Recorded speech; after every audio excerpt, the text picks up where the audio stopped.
Hello, welcome to Talk Hooky Game. It's a match preview of West Ham United against Wolverhampton Wanderers Sunday night. West Ham have lost both their games so far this season. Wolves have lost one and won one. Gonzo, what's your thoughts on our opponents, please? Well, I really like them. I think that's probably the first thing to say. Lots of players to admire. Probably my favourite Premier League player in Adama Traore, the one I enjoy watching most. Also, my thoughts. I just think what the whole way the club has been built, the whole way the club progresses. It's quite funny actually. They sell a player and you don't feel that it's an absolute disaster. And I'm talking about Jota, obviously going to Liverpool, and Doherty going to Tottenham. Particularly when you look at who he's replaced with, and you look at Semedo coming in, which is absolutely amazing. So I think they've run really well. I think the George Mendes connection has served them well. I don't know who the owners are, which I think is a wonderful thing and says everything about how well they run. Literally wouldn't know them if I was stood behind them in the co-op. The Wolves owners, they probably not. They probably don't shop in my co-op. Probably use the co-op in Wolverhampton. Really good manager, tactically very good. They have a style of play. They stick to it, and you'd better deal with it. You can't dislike them. They're very hard to not admire. You have to admire Wolves. Everything they do is just, like you said, when you say they sell a player, it doesn't weaken them or whatever. What I like the most about Wolves is when they do sell a player, they don't panic. There's no worrying. You know, like our club, I always feel when someone comes in for one of our main players, we go into meltdown. As a football club, we just panic. No, you can't have him. Hands off, away you go. Wolves aren't like that. Wolves are like, yeah, okay, you can have him. It's going to cost you. You're going to pay what we want. And then they've just got confidence in themselves to go out there and replace them, like for like, possibly even better, and probably for cheaper as well. They know what they're doing. And like when they sold Jota, you thought, okay, that's interesting. I mean, you look at their attackers and you thought, actually, they probably don't even need to replace Jota. They've already done it. They'd already brought players in the summer, and then that money then goes on Semedo, and you think, well, genius. Well, not quite genius. It's not the most cunning plan in the world of football, but it's a well thought out plan and a well executed plan as well. Now they've just got better over the summer, and they've got better doing it very cleverly as well. They've had a long season last season because they had the Europa League after the Premier League stuff going on as well, but they're just a club. It's hard not to admire everything about them. The way they play football, the way they run, the way they do the transfer markets, dealings and stuff. You just look at them and think, I wish we could be a bit like them actually. But the transfer market stuff, they impress you this summer? Well, I don't know. I don't know too much about it. Okay, I've got to say, I've only seen the Semedo thing. I know they lost Doherty, as I said. I know they lost Jota as well. I don't know if the fella I'm going to talk about in a minute is a new signing. I don't know. Who have they signed? They've got Hoover from Liverpool. They've got him in, and they've got a couple of younger players for the European market. They've got that youngster in from Porto, and there's another youngster they've signed. They've got. If you want to go by Football Manager, there's a good chance they would be classed as wonder kids on Football Manager, if you like. Yeah, it was a Dutch or a Belgian, wasn't it? They got from Liverpool for sort of 15 odd million or something like that. Yeah, he was. He's a defender, right, as well. I got that. He was. Yeah, I seem to remember when, because he didn't come through Liverpool's academy. Liverpool brought him in, and I seem to remember him being ranked quite highly then. Yeah. So honestly, I couldn't say. Semedo, I know about, but as you say, you don't have to have the best scouting network in the world to know who this guy is. He's got a lot of quality, very quick. He's got a bit of thou shall not pass about him, and obviously his attacking is excellent as well. Yeah, I mean, brilliant. He's signed just in time to play against us, which is fantastic. Yeah, they've got Marçal as well, the Lyon left centre back, but he's been playing left wing back for Wolves, but got injured in the last game as well for £2 million quid. For someone that played in the Champions League final as well and impressed in the Champions League run-in, that's where it becomes good knowledge. It might be easy to spot the player. He was literally playing in front of millions of people in Champions League and impressing people. They beat Man City. They went on into the final and stuff. So it's not difficult. But to know he's available for just £2 million takes knowledge and good contacts and stuff. And I'm a bit jealous, to be honest with you, Gonzo. What's a good season for Wolves this season, though? They just narrowly missed out on all the European spots going on last season, but you expect them to be in the mix this one? Well, it might be of benefit to them, and quite possibly. you know, like, I know they wouldn't have seen it at the time, but they went out to Sevilla, didn't they? They got knocked out Sevilla at the end in the Europa League. I just wonder if that might help. And then, because they didn't have an extended run, then they got a little bit of a rest, and now they're not featuring the European competition. I think that can often be a good thing. They don't spread themselves too thinly. So I don't think they need to hold back with their ambition, Wolves. I don't think they need to think to themselves, oh, you know what, top 6, top 7 will be a good season for us. No. If I was Wolves, I'd be having a right old go at it. And when I say a right old go at it, I mean the top 4. I think they've got a top-level striker, which is obviously the main thing. If you don't score goals, you don't stay up there. And also they have a good defence. And if you don't concede, then you've got half a chance of being up there as well. And we all know what you think about the midfield. So, allied that with a good manager, the world is their oyster. Can they win the league? No. Can they get top 4? They could. I can't even disagree with you. I think they need to be going for a cup though, because last season they had the Europa League campaign. And Nuno didn't really swap that many players. A lot of the players were playing Europa League, Premier League, Europa League, Premier League. So they're used to this now. They coped fine with it last season. Nuno can now field a very strong Wolves team in the Cups, knowing they can cope. They can cope playing more games than anyone else in the Premier League. They've shown it. And I think if he can utilise that this season, I think they could lift silverware, actually. If I was a Wolves fan, I would be disappointed if they didn't have a right good go at winning a trophy this season, or the invisible trophy for finishing in the top 4. I would be a little bit disappointed, but they just got so much going for it. And Wolves fans are probably thinking, crikey, these boys are ahead of themselves, but we're not Wolves fans. We don't watch you week in, week. Well, to be fair, I probably do. But yeah, brilliant club. But the players, though, individual players of Wolves, take your pick. Well, I always mention Traore, as I've always mentioned, so I won't talk about him again. I will. I don't know why a bigger club hasn't signed him. I know you've got your opinions, but I just think he's brilliant. Him and it I've touched on. Cody's profile will have been lifted by the international call-up. Good player, but I also really like Bolly. I think it's a really good centre back. So if they've brought this other fella in for a couple of million, then they've only strengthened their defence. But the player I want to talk about, as I know nothing about this fella, and it's just occurred to me now. Remember when we were playing FIFA and I was West Ham and you were Wolves and you cheated? I think you used this fella. I did, because you were saying, who's that guy really quick? Yeah, you'd done his stats. I didn't do his stats. He's genuinely very quick. You've made him 90. Now you've watched him in real life. You now know that. I think he might be 99 for everything. Podence. Wow. Wow, what a player he is. Sometimes you watch a player and you think, I want to see some more of him. I could have watched that geezer play all day. And I don't know what position he was playing. He was playing everywhere. And I'd be lying. If I said I watched 90 minutes of the match, I didn't. But it was on and he caught my eye. And I don't just mean the assist as well. He was doing some really tricky stuff. Low centre of gravity, that sort of wonderful type of player. And I don't know if he's playing in Jota's position or he's not playing in Jota's position. But if he is, they ain't going to miss Jota that much. He looks a real handful, really skillful. Be it crossing, be it tricks, passing, pace, even trying to do a little cheeky chip on the goalkeeper at one point. Very, very good player. I really like what I've seen. He does play in Jota's position. He plays when they play in the front three. He plays one side of him, and it depends who the other winger is. Nato's at the minute, so Podence is on the left, Nato's on the right. But with Traore now able to move right the right wing back position, we'll wait and see. But yeah, he's a good player. I always pick him out. I'm gonna have to pick him out again. That's Moutinho. He's one of my favourite players in the Premier League. I just think he's incredibly underrated.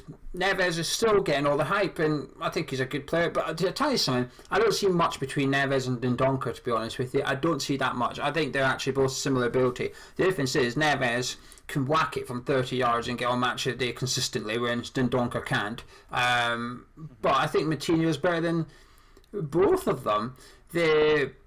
It'll be interesting to see how they deal with Moutinho. I would be a little bit worried as a Wolves fan that he's coming to the end of his career now. I think he's 34. He's not getting any younger. They have got in that youngster that is a centre midfielder. It'd be interesting to see if they're lining him up as his direct replacement or going with Neves and Donker long term. But I think Martinho's just fantastic. I think Conor Cody's one of the most underrated players in the Premier League. Whenever those things on social media come up, who's the most underrated player in the Premier League? There's two names that spring to mind for me: Conor Cody and James Ward-Prowse. They're the two players I think are vastly underrated. Cody's just fantastic. His long ball distribution. But a centre back, I think isn't the best in the league. I do. Listen, on Sunday, if he's crap, come back and pick this out if you want. But I do genuinely think Conor Cody's long balls, 45-yard passes, is the best from a centre back. I can't think of a Premier League centre back better at those types of passes than Conor Cody. There, I've said it, my neck's on the line, but I'll tell you something, if on Sunday you watch Providence make a run off of Balbuena and Conor Cody picks him out from 50 yards away, don't be surprised, because I certainly won't be. You ready to talk about West Ham? I think, yeah. So the team news, we've got no Josh Cullen, we've got no Issa Diop. Apart from that, I don't think there's any major injury concerns or worries. But we've also got a forced change. Do you want to see us stick with 3 at the back for this one? I think so, yes. Yeah, as I think it's close as we're going to get to matching them up. I would put a little caveat in there, and that is it's not quite been the full testing time yet, since we were able to test after the Cup game. And for those of you that maybe if there's any Wolves fans that don't know, we had 3 positive tests for COVID-19, including the manager. Now, what would have happened would have been on the Wednesday, they would have then had a test, so we wouldn't have known if that coronavirus had spread to the rest of the team, so we won't have the results of that until the Friday. So do expect, it would be on the realms of possibility that nobody caught it, so I do expect somebody to have caught it. But let's just suggest that everybody is fit that we think is. I will still go with the 3 at the back. And how would you line up at 3 at the back? Well, I'd just put Bob Wenner in there. There's not much option really, is there? There's not, and much as it would be nice to have Elise in there, actually Cresswell did all right in that position, and it is important when you switch formation, which is what we've done, that you give players a chance to bed in and don't swap too many out, because they're already learning a new formation. Last thing they need is to learn about the player next to him a little bit more as well, so I'd keep Cresswell in there. I think 3 at the back as well, but my concern is I think it suits Wolves, us playing 3 at the back, because when they played us last season, he rocked up and he put 3 in centre midfield first. He went with 2 strikers, and then he did his switch on the hour mark, went 3 up front and brought Traore on. Knowing we're going to play 3 at the back, he's not going to bother with that anymore. He's going to go 3-4-3 from the start and just go toe to toe with us. And well, I'll get on to what I think is going to happen in a minute. But let's put it this way: I'm a bit concerned at 3 at the back, but I just don't think we've got much option. I think it picks itself really. Balbuena, Ogbonna, and Anna Creswell. Masuaku and Fredricks remaining at wing back for yourself. Yeah, but it also allows Masuaku, because obviously the match you're alluding to was not a good match for Aaron Cresswell, and they came down twice down that side as well, and he was culpable on both occasions. So it allows Cresswell at left centre back and Masuaku to almost double up on him. So will it work? I don't know, but it gives us something, and I would much rather have sounds crazy, I'd much rather Masuaku chasing Traore than Aaron Cresswell. At least he's a little bit quicker. Not that I think Masuaku's as quick as Traore, but... And how would you like to see us line up in midfield? Okay, so I'll go with Souček and Rice as the same in there, but let me get you out of jail here a little bit. Does there need to be changes? We played well against Arsenal, but we lost. We come away with 0 points. Since then, we've had a decent showing in the Cup. Does this mean that Moyes now has to ring the changes, or at least make 1 or 2 minor tweaks? I want to see a tweak anyway, but for the reason I said about it being a new formation, you can't change everybody.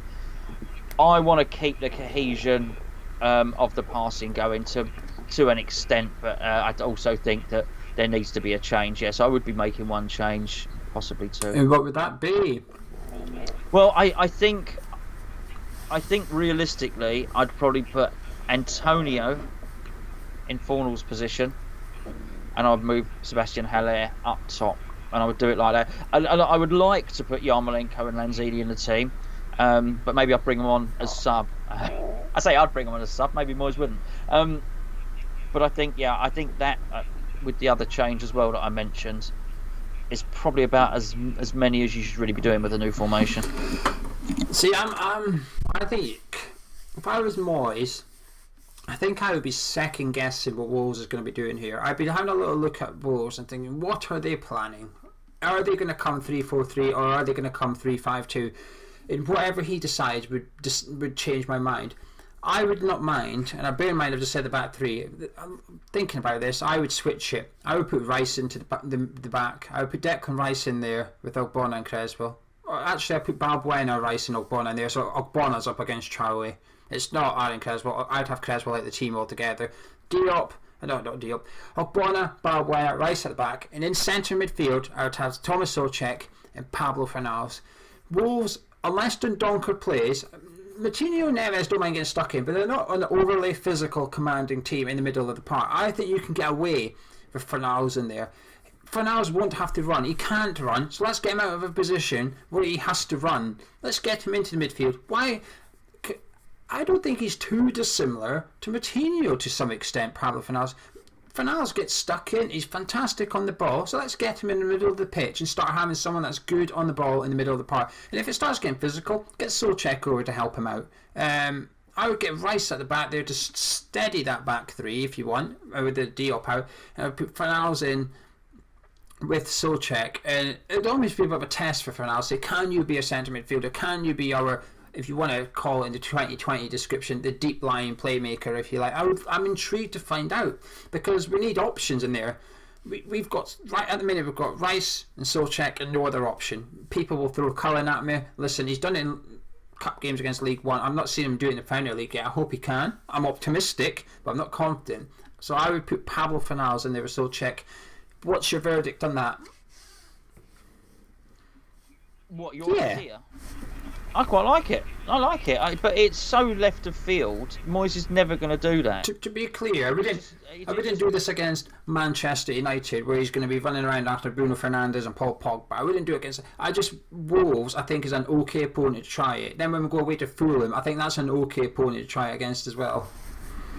Yeah, but it's very innovative what you're suggesting there, and it suggests that you're looking at opposition and you're changing formations and personnel and being a bit tricksy, and you're thinking to combat what the opposition are going to do. That's not what David Moyes does. And I don't mean that to sound insulting, by the way. David Moyes drills a team to stay in positions, probably irrespective of whatever players they're playing against. He's not the type of player who would probably say, Traore, let's put two players on him because he's their special player, any more than he said that about Aubameyang or anything else. It's a case of, here's a bank of 5, here's a bank of 4, try your luck. So I like what you said.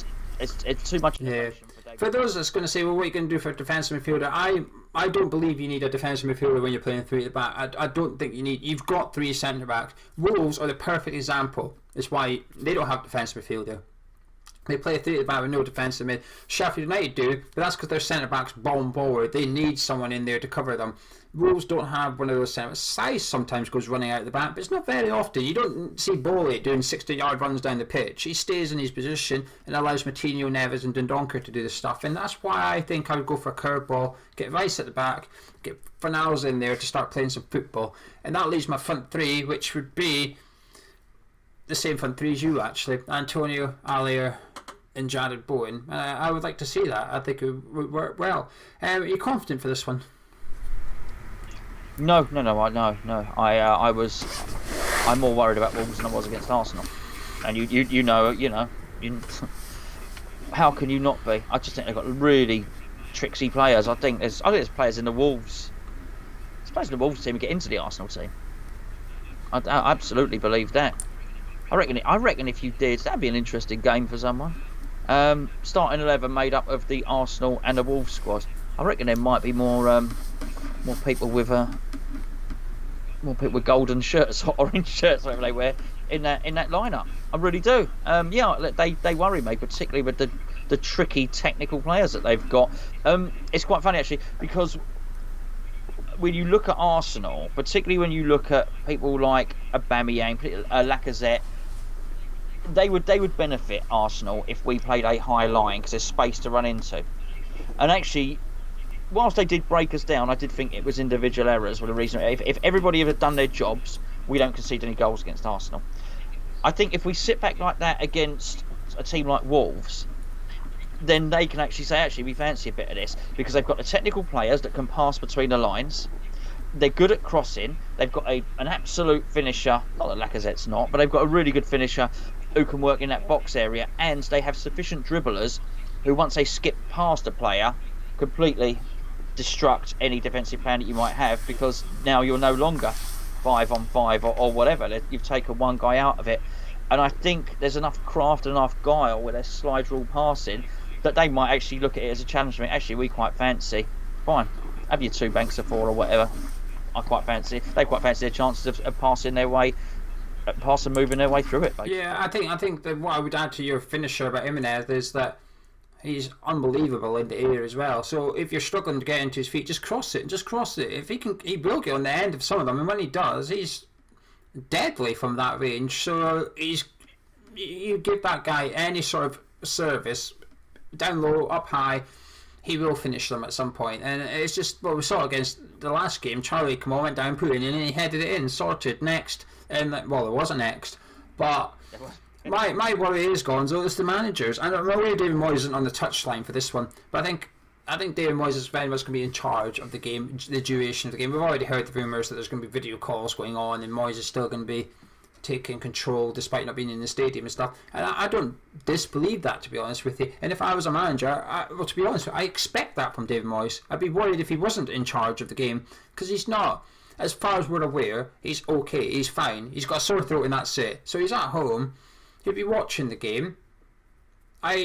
As a manager, I expect him to be in control. I expect him to be on the phone at half time saying, this is what you've got to tell the boys, this is what you've got to do, you've got to tweet this, you've got to tweet that. I think they probably already got pre-arranged substitutions before the match. I wouldn't be surprised if he says to Irvine, that player comes off, you're putting this player on, that player comes off, you're putting this player on. I would not be surprised if he's even got that down to detail. That's what David Moyes is like. He's down to... I wonder if you'll watch the Tom and Charlie on the watch along. What's that, sorry? I wonder if David Moyes will watch Tom and Charlie on I don't... Maybe he'll tune into the review. He's at home. What excuse has he got? He's not doing anything else, is he? Tune in. He's busy watching tapes. He's watching 18 hours of tapes a day. Yes, of course. Tapes.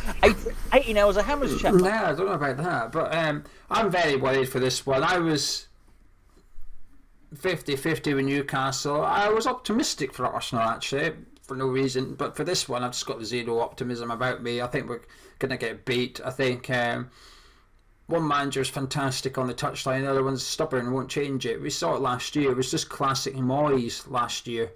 0-0, hour mark, bang. The next guy does...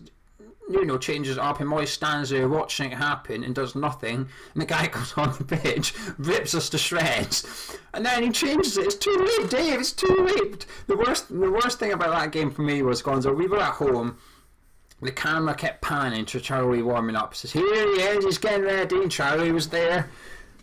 His muscles, I've got muscles, he's getting ready, he's giving up. Camera, for a good 10 minutes, Charlie was getting ready, he was getting bandaged up, he was getting baby oiled up, he was all ready, the tank was coming down. So we could see it, David Moyes could see it, but Moyes still just stood there. And at home, we were all thinking, Moyes, please do something, because this is not going to work out. So Traore, come on, bang, barging down the side, got the cross in, we all thought, well, would you believe that? And I just think the same is going to happen. I think Traore will start on the bench on Sunday. I will make a prediction. Adama Traore does not start against West Ham. He will start Semedo at right wing back. He will start his front three of Providence, Jimenez and Neto, and he will keep Traore there, and he will wait, and it will be 0-0 at half time, and Traore will be, as soon as half time the game restarts, Traore will be warming up, getting ready, and Nuno will be sitting there licking his lips thinking, I can see what's about to happen. And the worst thing is, Gonzo, you'll be able to see what's about to happen, I'll be able to see what's about to happen. Either our manager won't, or he will, but do nothing about it. It's a great concern for me. I can see how this game's going to go, and it's going to lead into my prediction in a second, but I'll let you kick it off as always. Can I get your final words and your score prediction, please? I don't know. Look, I mean, maybe him watching on the telly might help him somewhat. Yeah, he'll see Charlie warming up for 10 minutes like we did. Well, that might put him in the mood for pulling one of our players off, but you never. Depends how many he scored. Sure, it's a reward. No, it's really hard to be positive for this one or anyone. I don't know. I feel we need a lift before it, which was a signing. It doesn't look like that's going to happen. Wolves were already a better team. Now they've got a massive lift of this wonderful player coming in from Barcelona. As harsh as it sounds, I'm sort of just waiting on test results from COVID-19 and hoping it doesn't completely decimate us. I think it's terrible. I just think it's terrible. I think it's terrible. I think we're going to lose. And I think if we concede early, it could be embarrassing. What's your scoreline prediction, please? I don't think we will concede early. By the way, I think he'll do everything he can. But I think Wolves might win 2-0 convincingly, and I mean convincing. Yeah. They got beat by Manchester City Monday night. I think it was. They were on. I watched them, and Wolves were unlucky that game. They had chances. They got beat, but they were creating. I think Proddins was a bit too fancy free at times actually against City. It was against them that he tried the lob and stuff. I think there was better options than that there, and it just didn't fall for them that day. But they were creating chances against who I think will become the champions this season, and it was almost like a good defeat. It's a bit like us against Arsenal. Both teams would have come off thinking, "Ooh, we weren't too bad then. We played all right actually. We created enough chances and stuff." But the difference is Wolves do that every game, whereas we don't, and that's what concerns me a little bit. And that was I think that against Arsenal, I think that was us playing 8 or 9 out of 10. I think against City, I think Wolves were 7, 8. I think Wolves have got a couple of gears to go and stuff, but they've also got a manager that's going to tweak things and change up for this one, whereas our one won't. Our manager will play exactly what he did against Arsenal, minus Diop. I will be surprised if there's more than one change that is, and it's forced on him. If he could, he would play the same team as he did against Arsenal or against Wolves. No, I don't think he'll do that. He will change it because he's seen his team get beat. I don't care if you played well. We lost. I'm changing it. Our manager. We lost, but we played well, so I'm going to go with the same again. There's a difference in mentality there. One wants to win games, one wants to not lose games, and that's how I see it. And I've got a feeling I'm going to go with the same scoreline as you, which is West Ham United 0, Wolverhampton Wanderers 2. And I think it's going to be what you've said and what we saw last season. Tight game, 0-0 at half time. Nuno changes it. I hope I'm wrong, but we shall see on Sunday. Anyway, if you've enjoyed this preview, please drop a like on it. Well, if you're a Wolves fan, you would have. I expect a lot of Wolves fans liking this video. Subscribe if you're around here. And myself and Gonzo, catch you in a bit. Cheers.